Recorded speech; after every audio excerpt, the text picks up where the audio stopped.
आप सबको याद होगा पिछली बार हमने पवित्र आत्मा के विषय में यूहन्ना का सुसमाचार का 14, 15 और 16वें अध्याय में से पूरे पूरे अध्यायों को या सारे उन तीनों अध्यायों की पूरी स्टडी हमने नहीं करी, लेकिन उनमें से काफ़ी सारी बातों को लेके हमने अध्ययन किया है। और हमने परिवर्तन के विषय में बात की थी कि पवित्र आत्मा हम में रहकर हमारे जीवन में परिवर्तन लाता है या ट्रांसफॉर्मेशन लाता है। और आज हम उस बात को लेके थोड़ा सा और अध्ययन करेंगे। और ध्यान रखना, हमारे अध्ययन के पीछे कारण क्या है। हम पवित्र आत्मा को और भी अच्छी तरह से जानना चाहते हैं, और हम इस बात को भी अच्छी तरह से समझना चाहते हैं कि पवित्र आत्मा हमें कैसे चलाता है या हमारे जीवन में परिवर्तन कैसे लाता है। और उससे क्या होगा, हम पवित्र आत्मा को या पवित्र आत्मा के साथ मिलकर हम काम करेंगे और पवित्र आत्मा को सहयोग देंगे। We will cooperate with Holy Spirit. तो पवित्र आत्मा जो हमेशा के लिए या सर्वदा हम में वास करने के लिए हमें मिला है, और वो सर्वदा हम में रहकर हमें वो ताकत देता है जिसकी वजह से हम वो जिंदगी जी सकते हैं जो परमेश्वर हमसे चाहता है। पवित्र आत्मा के विषय में अध्ययन करते हुए आमतौर पर हमारे दिमागों में क्या आता है कि पवित्र आत्मा के वरदानों के विषय में पवित्र आत्मा हमें आने वाली बातों के विषय में बताएगा और रेवलेशंस हमें मिलेगा। इन सब बातों की ओर हमारा ध्यान जल्दी से जाता है, लेकिन मैं समझता हूँ कि उनसे भी बढ़कर है पवित्र आत्मा का काम, जो हर एक विश्वासी के जीवन में या उसके आत्मा में जो होता है। इसलिए हमें उस बारे में ज़्यादा सोचना चाहिए। मैं ये नहीं कह रहा कि बाकी चीज़ों के बारे में कम सोचना चाहिए, लेकिन आमतौर पर हम आत्मिक वरदानों पर ज़्यादा ध्यान देते हैं। उसके बराबर हमें पवित्र आत्मा का कार्य जो हमारे जीवन में इस तरह से होता है उस पर भी हमें ध्यान देना चाहिए, क्योंकि पवित्र आत्मा जैसे जैसे रोमियो की पत्री का 8:29 में लिखा है कि परमेश्वर चाहता है या परमेश्वर ने हमें जब चुना, हमें इसलिए ठहराया कि ताकि हम परमेश्वर के पुत्र यानी यीशु मसीह के समान हो जाए। उस कार्य में पवित्र आत्मा ही हमारी सहायता कर सकता है, हम अपनी ताकत से नहीं कर सकते। और ध्यान रखिए, आप चाहे तो खोल के देख भी सकते हैं रोमियो 8:29। अगर परमेश्वर का उद्देश्य ये है हर एक विश्वासी के लिए है, तो परमेश्वर उस काम को करने से पीछे नहीं हटेगा।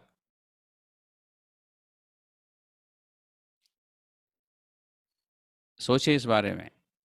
अगर आपको और मुझे चुनने के पीछे परमेश्वर का मकसद ये है कि इस धरती में रहकर या इस दुनिया में रहकर हमें यीशु मसीह के समान बनना है, यहां से जाने के बाद नहीं, तो उस काम को पूरा करने से परमेश्वर शर्माएगा नहीं। और वो काम पवित्र आत्मा करता है। और आपके और मेरे हाथ में है कि हम कितना पवित्र आत्मा को हमारे जीवन में काम करने देते हैं। वो हमारे काम हमारे हाथों में है। और आपने देख लिया होगा रोमियो की पत्री 8:29 में क्या लिखा है। मेरे पास नहीं मेरी बाइबल नहीं खुली है उस पन्ने में इस समय। और इससे क्या होगा, आपको मालूम है, हम सबको मालूम है कि परमेश्वर ने मनुष्य को, मानव जाति को अपने ही छाया में बनाया। इसका मतलब क्या है, मनुष्य में या मनुष्य के चरित्र में वो सब बातें होनी चाहिए जो परमेश्वर में है। यानी परमेश्वर की तरह मनुष्य को बर्ताव करना चाहिए, सोचना चाहिए, बोलना चाहिए, काम करना चाहिए।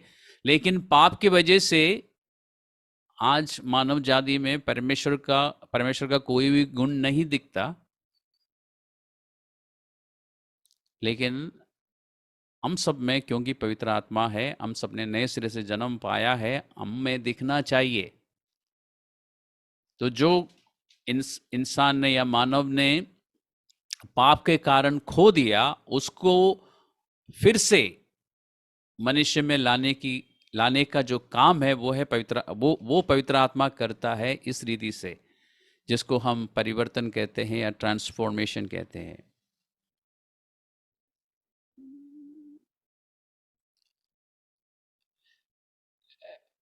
आयुब की पुस्तक में आयुब ने खुद कहा, यानी पवित्र आत्मा ने लिखवाया है कि, मैं एक बार देख के पढ़ता हूं उसमें से, आयुब का 14 का 4 में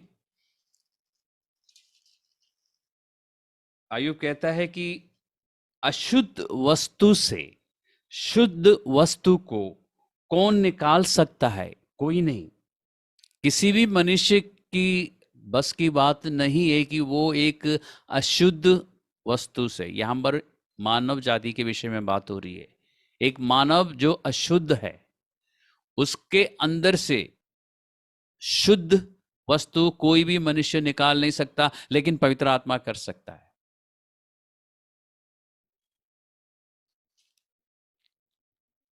और ये काम जो है इस जीवन में होगा। अनंत जीवन में जाने के बाद कुछ नहीं होगा, कुछ भी करने की जरूरत नहीं है। जो कुछ भी होना है यहाँ पर होना है। इसलिए मैं कहता हूं मसीही लोगों के जीवन में इतना ज्यादा संघर्ष इसी कारण है। आपने गलातियों की पत्री में जो पढ़ा है, आपको याद होगा 5 के 16 और 17 में, कि हम हमारा पुराना स्वभाव जो है, मनुष्यत्व जो है, या हमारे पावमय स्वभाव हमें एक दिशा में ले जाने की कोशिश करता है। और हमारे पास जो आत्मा है, हमारी अपनी आत्मा जो पवित्र आत्मा के द्वारा नया जन्म पाया है, वो हमें परमेश्वर की दिशा में ले जाना चाहती है। और दोनों के आपस में संघर्ष है।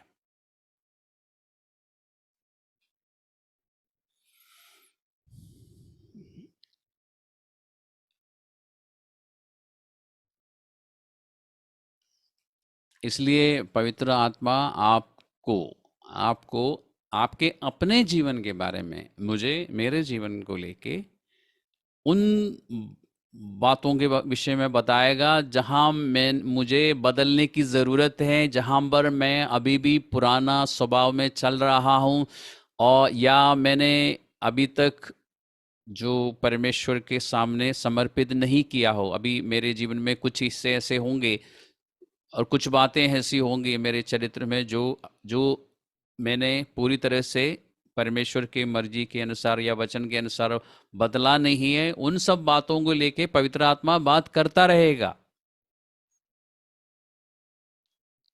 यानी जो बातें परमेश्वर को पसंद नहीं है, जिन बातों को वो समर्थन नहीं देता या अप्रूव नहीं करता, वो सब कुछ वो बताएगा आपको।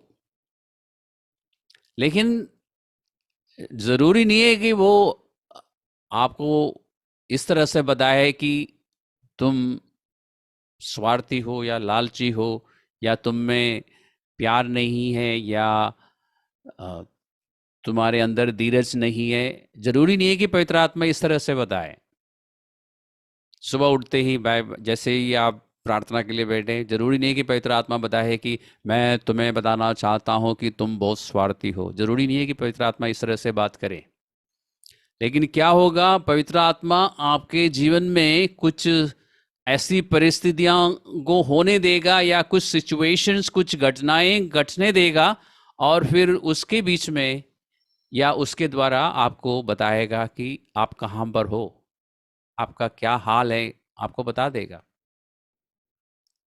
और उससे आपको पता चलेगा, जब वो घटना घट चुकी होगी ना, आपको पता चलेगा आप स्वार्थी है या नहीं है। आपके सामने दिखाई देगा आपको। आपके अंदर धीरज है या नहीं, आपको दिखाई देगा।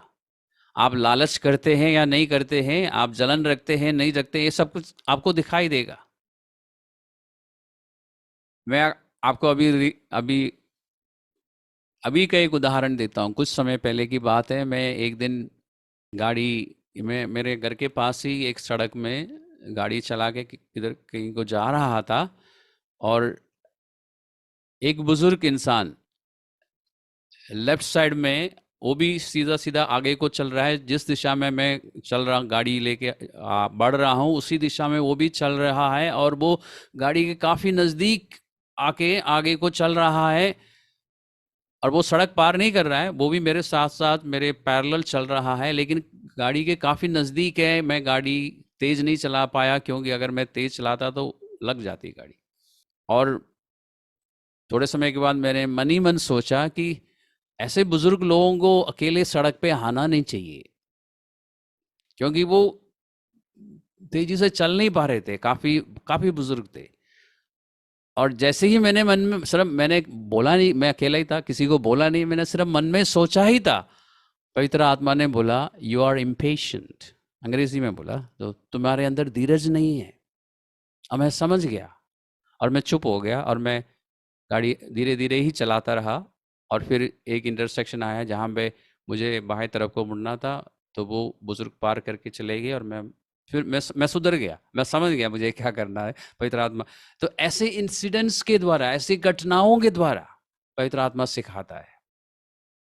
अब मैं नहीं कह सकता कि मैं पूरी तरह से सुधर गया हूँ। अब अगर मेरे अंदर पूरी तरह से सुधार आ गया है, तो दोबारा ऐसा नहीं होगा, ऐसा करने की जरूरत नहीं है। नहीं तो फिर से ऐसी कोई घटना घटेगी जहां पर पवित्र आत्मा को फिर मुझे याद दिलाना होगा कि तुम्हारे अंदर धीरज की कमी है, या जो भी उस समय की घटना में मुझे बताना होगा। इस तरह पवित्र आत्मा हमारे अंदर परिवर्तन लाता है। ये तो मैंने अभी हाल का एक उदाहरण दिया, ऐसे बहुत सारे उदाहरण मेरे पास है, और आपने भी ऐसा अनुभव किया होगा। अगर नहीं किया है तो देखने की जरूरत है कि क्यों नहीं हुआ अभी तक कुछ भी। दो बातें हो सकती हैं, या तो आप बिल्कुल बदल चुके हैं, बिल्कुल परफेक्ट हो चुके हैं कि आपको कुछ भी अब सिखाने की जरूरत नहीं है पवित्र आत्मा को, या फिर आप पवित्र आत्मा की ओर ध्यान नहीं दे रहे हैं, आप कोऑपरेट नहीं कर रहे हैं, आप सहयोग नहीं दे रहे हैं, या पवित्र आत्मा को आप इग्नोर कर रहे हैं। तो आपसे मैं समझता हूँ कि आप लोग सतर्क रहेंगे। पवित्र आत्मा हमेशा बात करता है हमारे अपने जीवन को लेके, दूसरों को लेके भी बात करता है, लेकिन सबसे सबसे ज़्यादा इम्पोर्टेंस जो है, प्राथमिकता जो है, पवित्र आत्मा किसको देता है? आपको देता है ना, आपको बताएगा। और जब पवित्र आत्मा ऐसा कुछ दिखाता है, तो हमारे जीवन में वो युद्ध शुरू होता है कि पवित्र आत्मा की बात को माने या अपनी मर्जी से चले। आपने ये भी मैं आपने इसका भी अनुभव आपको मिला होगा। कई बार आपने पवित्र आत्मा की बात को माना होगा, और कभी कभी अपनी मर्जी को ऊपर रखा होगा। और ऐसे समय में पवित्र आत्मा फिर से वो सेम या सिमिलर इंसिडेंट्स आपके सामने लेके आता है। और जब आप इरादा कर लेते ना कि मैं पवित्र आत्मा की बात को मानूंगा, तो पवित्र आत्मा आपको अनुग्रह देता है, ग्रेस देता है, ताकि आप कर सकेंगे, आपकी जीत होगी। यानी जैसे बाइबल में लिखा ना कि हम जयवंत से भी बढ़कर हैं, ऐसा हम फिर देखेंगे अपने जीवन में, क्योंकि अनुग्रह वो देता है। हम एक गीत गाते हैं ना पवित्र आत्मा के विषय में कि तूने ऐसा छू लिया है, मुझको भी बदल दिया है। ये जो छूने का मतलब ये नहीं कि आप जब गीत गाते हो तो आपको ऐसा लगा कि किसी ने आपको ऐसा छुआ है, ये वो वाली छूने की बात नहीं हो रही है। तूने ऐसा छू लिया है, यानी तूने मुझे इस तरह से बदल डाला है, तूने मेरी आत्मा में इस तरह से छू लिया कि मैं बदल गया हूं। उस गीत का मतलब ये है। इसका मतलब वो एक फिजिकल एक्सपीरियंसेस नहीं, जो कभी कभी लोग कहते हैं ना कि चर्च में बैठ के मैं आराधना कर रहा था और मुझे लगा कि किसी ने मुझे छू लिया, वो नहीं। He touched me in the heart, in my spirit, मेरी आत्मा में उसने छू लिया। एक वर्ष को देखते हैं। जकराया, पुराना नियम में, हिंदी में क्या नाम है इसका? जकराया, ओके, जकरिया इसका 4 के 6 में। ये वर्ष आप सबको मालूम है, 99% विश्वासियों को ये वर्ष मालूम है, इस पर गीत भी है। 4 के 6 में क्या लिखा है? इसका आखिरी हिस्से में लिखा है, ना तो बल से और ना शक्ति से, परंतु मेरे आत्मा के द्वारा होगा। परमेश्वर ने ये एक संदेश दिया है हमारे एक व्यक्ति को, जिसका नाम है जरुब्बाबिल, और इसको कहा था कि ना तो बल से ना शक्ति से, पर मेरे आत्मा से होगा। जो कुछ काम परमेश्वर ने उसको दिया है, उसे कहा था कि ये मेरे आत्मा से होगा, यानी पवित्र आत्मा से होगा। और ये जो सिद्धांत है, ये आज की तारीख में हमारे जीवन में कैसे काम करता है? परमेश्वर, और इस बात को ध्यान से सुनिए और सोचिए, परमेश्वर है ना? तो परमेश्वर अपनी ताकत से कुछ भी कर सकता है, अपनी शक्ति से कुछ भी कर सकता है, लेकिन परमेश्वर ने कहा कि मैं अपनी ताकत नहीं इस्तेमाल करूंगा, ना मैं अपनी शक्ति इस्तेमाल करूंगा, मेरा बल इस्तेमाल नहीं करूंगा, ना मैं अपनी शक्ति इस्तेमाल करूंगा। फिर मेरे आत्मा को, यानी पवित्र आत्मा को इस्तेमाल करूंगा। किस लिए? आपको और मुझे बदलने के लिए। और पवित्र आत्मा कैसे करता है? परमेश्वर की ताकत या बल को इस्तेमाल नहीं करता। इस तरह प्यार से समझाकर, प्यार से डांट कर, जैसे मैंने अभी एक घटना आपको बताया, एक मीठी सी डांट मुझे मिली थी, आपको भी कई बार मिली होगी। ऐसा पवित्र आत्मा ही हमें बदलता है। परमेश्वर हमें बदलने के लिए अपनी ताकत का इस्तेमाल नहीं करता। अगर ऐसा होता तो हम सब बदल चुके होते, है ना, पहला ही दिन।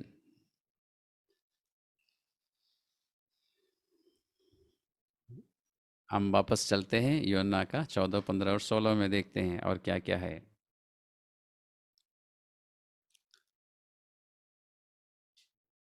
इसलिए हमारे नए जन्म पाने के बाद पवित्र आत्मा धीरे धीरे हम में से हर एक को अपने जीवन की एक एक बात बारी बारी से दिखाता है। ये नहीं कि सारी बातें एक साथ आपको दिखा के आपको डराएंगे, एक एक करके धीरे धीरे थोड़ा थोड़ा करके आपको दिखाता है, आपकी सहायता करता है। और मैं समझता हूँ कि अगर हम पवित्र आत्मा की बातों को नम्रता से ग्रहण करेंगे और सहयोग करेंगे पवित्र आत्मा के साथ, तो हम बहुत ही अच्छी तरह बदल जाएंगे,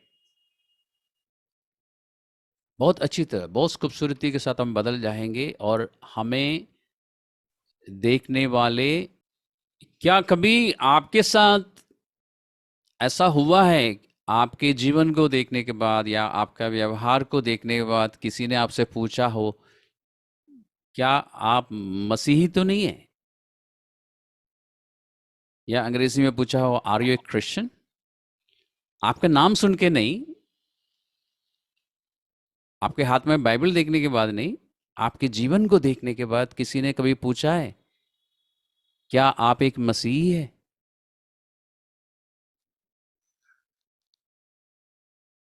अगर नहीं पूछा है अभी तक, तो इस बार उस एक जन ने हाथ खड़ा किया, प्रेज द लॉर्ड। कम से कम एक जन के पास ये गवाही है कि मैं मुझसे पूछा। हमारे जीवन को देख के अगर किसी ने भी कभी नहीं पूछा, तो हमारे जीवन में कुछ कमी है। हमारे जीवन में मसीहा नहीं दिख रहा है लोगों को। Praise the Lord. Sister Veena, sister Sucheta, praise the Lord. हमारे प्रार्थना को सुनने के बाद नहीं, हमारे हाथ में बाइबल को देखने के बाद नहीं, या हम यीशु मसीह करते रहते हैं या हालेलुया बोलते रहते हैं इसलिए नहीं, हमारे जीवन, हमारे व्यवहार को देखने के बाद, कहीं तुम मसीही तो नहीं है? ये अगर लोगों ने पूछा तो इसका मतलब हमारे जीवन में वो दिख रहा है।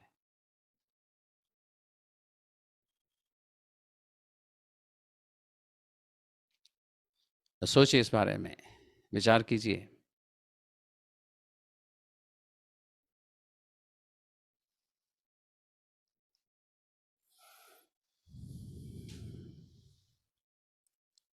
अगर हमारे जीवन में अभी तक कोई परिवर्तन नहीं है, उसका कारण ये हो सकता है कि हमने पवित्र आत्मा का विरोध करता रहा हो अभी तक। ये स्टेटमेंट आपको कहीं बाइबल में पढ़ने को मिलता है ना। लोग जब पवित्र आत्मा, लोगों से मेरा मतलब विश्वासी लोग जब पवित्र आत्मा का विरोध करते रहते हैं तो उनमें परिवर्तन नहीं आता। वो पवित्र आत्मा जो बातें उनके कानों में धीरे से बोलते हैं ना, उसका विरोध करते हैं। इसका मतलब उन्होंने मसीहा को नहीं पहचाना है, वो मसीहा को नहीं जानते। विश्वास किया जरूर है, नए सिरे से जन्म पाया जरूर है, उसके बाद अपना प्रभु को जानने की कोशिश नहीं करी और पवित्र आत्मा जो सिखा रहा है उस पर ध्यान नहीं दिया। और ये बात मैं आपको गिराने के लिए नहीं बोल रहा हूं, या आप, मैं ऐसा बोल के मैं ये नहीं कह रहा हूं कि आप बहुत गलत हो। मैं आपको अपने अपना सही हाल बता रहा हूं ताकि आप अपने जीवन में आपका, अगर जिस जिन बातों में आप गलत दिशा में जा रहे हैं, आप दिशा बदल सके।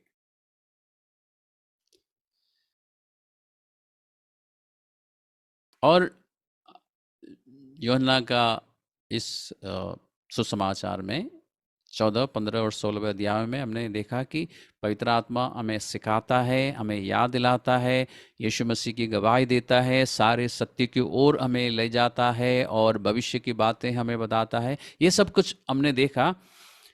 और मैं आपको बताना चाहूँगा कि जब हम शिक्षा के या सिखाने के विषय में पढ़ते हैं तो हमारे मनों में एकदम क्या आता है, विशेष करके लीडर्स और टीचर्स और पास्टर्स, आपके आपके मन में एकदम क्या आता है कि पवित्र आत्मा मुझे कुछ टीचिंग देगा, कुछ परमेश्वर की कुछ गहरी बात मुझको सिखाएगा, कुछ ग्रेट मिस्ट्रीज, कुछ गुप्त बातें जो किसी को नहीं पता है, परमेश्वर पवित्र आत्मा मुझे सिखाया, वो जरूर सिखाता है। लेकिन जब प्रभु यीशु मसीह ने कहा ना कि पवित्र आत्मा तुम्हें सिखाएगा, तो उसमें जो मतलब है या उसमें जो सबसे प्राइमरी मीनिंग जो है, वो इस तरह की शिक्षा को लेके नहीं, वो हमारे परिवर्तन को लेके है कि हमें सिखाएगा, हमें ट्रेन करेगा, हमें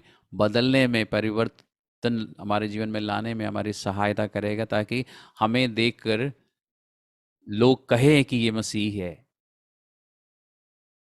या हम प्रभु यीशु मसीह की महिमा, प्रभु यीशु मसीह की महिमा हम में दिखना शुरू हो जाए। जैसे कुरिन्थियों की तीसरी पत्री का 18वां पद में लिखा है, इसराइल जो हमारे हमसे पहले थे, हमसे पहले जो विश्वासी थे पुरानी वाचा के, अगर उनके जीवन को और उनकी उस यात्रा को जो जंगल में 40 साल उन्होंने की है, आप देखेंगे तो आपको बहुत कुछ समझ आएगा। प्रभु यीशु मसीह के लहू के कारण वो बच के वहां से निकले थे, यानी दासत्व में से वो बाहर आ गए। और कुरिन्थियों की पत्री का तीसरा अध्याय, जिसका मैं नहीं, पहले कुरिन्थियों का 10वां अध्याय में, ये सब मेरे मेरे नोट्स में नहीं है, मैं वैसे बोल रहा हूँ तो आप एक बार डबल चेक कर लेना। पर कुरिन्थियों की पत्री का पहली पत्री का 10वां अध्याय में होना चाहिए वो। उसके अनुसार जो लाल समुद्र का विभाजन हुआ हुआ है वो बपतिस्मा का बराबर है, पानी का बपतिस्मा जो हम लेते हैं। लेकिन जब वो उस देश के बिल्कुल सीमा में पहुंचे, जब बॉर्डर पे पहुंचे जहां पर उनको प्रवेश करना था, जिसके लिए परमेश्वर ने वायदा किया था, और ये आपको गिनती की पुस्तक का 14वां अध्याय में मिलना चाहिए, इन्होंने वहां जाने से इनकार किया। और परमेश्वर ने फिर कहा कि क्योंकि तुमने मेरी बात को नहीं मानी, तुम में से कोई भी, और यहोशू और केलब को छोड़ के कोई भी उस देश में प्रवेश नहीं करेगा।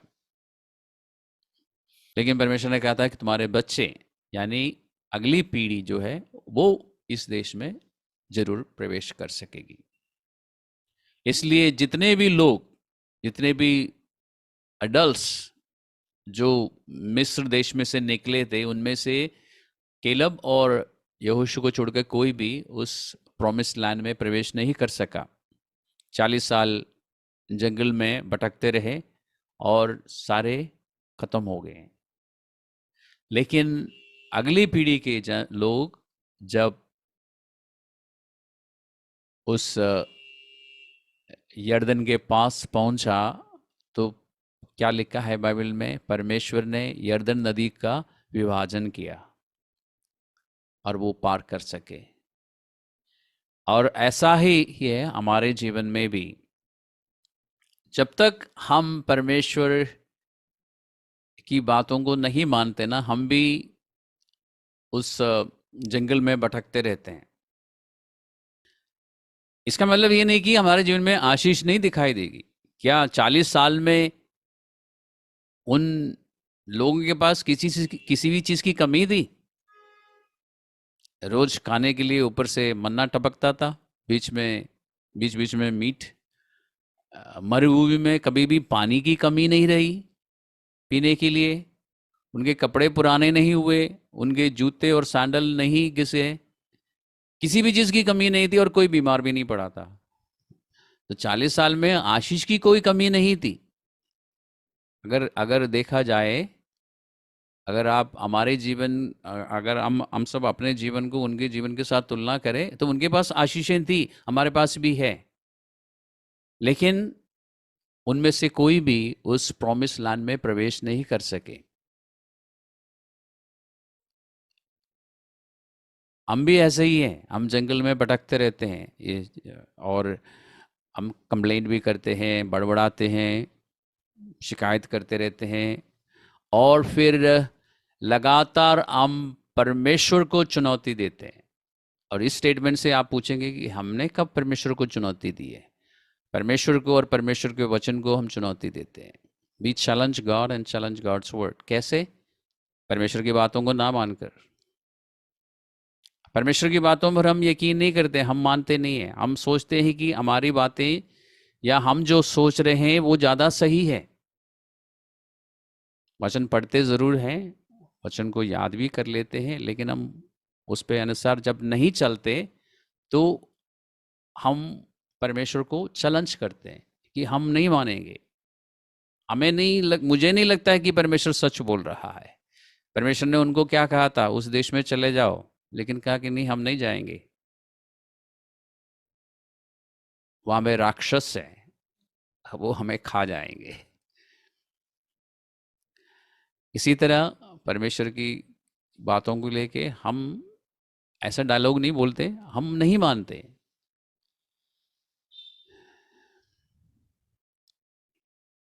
जब पवित्र आत्मा आपको बताता है कि आप में ये कमी है, आप उस बात को नहीं मानते, तो यू आर चैलेंजिंग गॉड। मतलब आप परमेश्वर को दूसरे शब्दों में ये बता रहे हो कि परमेश्वर, मैं सही हूं, तू गलत है। और हम जंगल में भटकते रहते हैं। लेकिन कई बार ऐसा होने के बाद एक बार फाइनली हम मानते हैं, तब हमारे लिए वो यर्दन नदी का विभाजन हो जाता है, हम पार कर लेते हैं। ये मैं आपको सभी मसीह लोगों की जीवन की हकीकत बता रहा हूँ। कुछ लोग जल्दी मान लेते हैं तो जल्दी पार कर जाते हैं, एक एक बात में, एक एक क्षेत्र में वो जल्दी जल्दी यर्दन नदी को पार करके उस देश में पहुंच जाते हैं जिसके लिए परमेश्वर ने वादा किया। और कुछ लोग कई बार भटकने के बाद फाइनली परमेश्वर की बातों को मान लेते हैं। तो इसराइल की ज़िंदगी में से हम बहुत कुछ सीख सकते हैं। जितनी भी बातें पहले लिखी गई है हमारी शिक्षा के लिए है। और कुरिन्थियों की पत्री का 10वां अध्याय में, पहली कुरिन्थियों 10वां अध्याय में लिखा है कि जो कुछ भी हुआ था वो हमारे लिए दृष्टांत है। तो इन सब बातों को एक साथ देखिए। और यर्दन का पार करने का मतलब है कि हमारे पुराना मनुष्यत्व को, पुराना स्वभाव को मार डालना, उसको खत्म, उसको मरा हुआ समझना। परमेश्वर कहता है कि वो मरा हुआ है, लेकिन हमें समझने की जरूरत है। पत्री रोमियो की पत्री 6वां अध्याय। इसलिए जब हम पवित्र आत्मा के आगे झुक जाते हैं, अपने हृदय को झुकाते हैं, आप प्रॉमिस लैंड में पहुंच जाते हैं। इसलिए पवित्र आत्मा की बातों को, शिक्षा को, जो कुछ भी वो सिखाता है, बताता है, उस पर तवज्जो देना, उस पर ध्यान करना, और अपनी ताकत से अपने पुराने स्वभाव को काबू में लाने की कोशिश मत करना। पवित्र आत्मा से ही अनुग्रह मांगना, वो देता है। उसकी सहायता से आप जयवंत हो सकते हैं।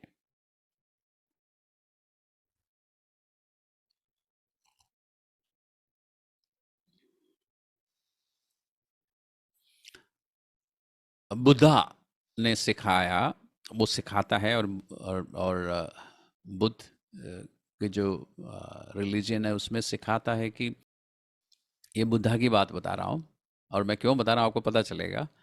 बुद्धा ने कहा था कि मनुष्य की जो समस्याएं हैं जीवन की, वो उसका जो जड़ है, या वो समस्याएं इस कारण है कि उसके अंदर बौद्धिक चीजों को, यानी दुनिया की वस्तुओं को पाने की चाहत है। अगर वो उस चाहत को मिटा देता या खत्म कर देता, तो उसके जीवन में वो एक ऐसी जगह में पहुंच जाएगा जहां पर शांति होगी और संतुष्टि होगी, जिसको निर्वाणा बोलते हैं। सुनने में बहुत अच्छा लगता है ना? क्योंकि ये फिलॉसफी है, सुनने में बहुत अच्छा लगता है। लेकिन मैंने एक भी बुद्धिस्ट को नहीं देखा जो जिसमें शांति हो, जिसमें संतुष्टि हो। क्यों? क्योंकि ये फिलॉसफी है, सुनने में अच्छा लगता है। कोई भी इंसान अपनी ताकत से ऐसा ऐसी जगह में पहुंच नहीं सकता जहां पे पूर्ण शांति हो, पूर्ण तृप्ति हो। मानव के स्वभाव में है, किसी चीज को पाने की इच्छा हमेशा सब में होती है। लेकिन जब पवित्र आत्मा के आगे हम अपने आत्मा को या अपने हृदय को झुकाते हैं, वो हमारी सहायता करता है ताकि हम पूर्ण शांति में और पूर्ण तृप्ति में या संतुष्टि में रह सकते हैं।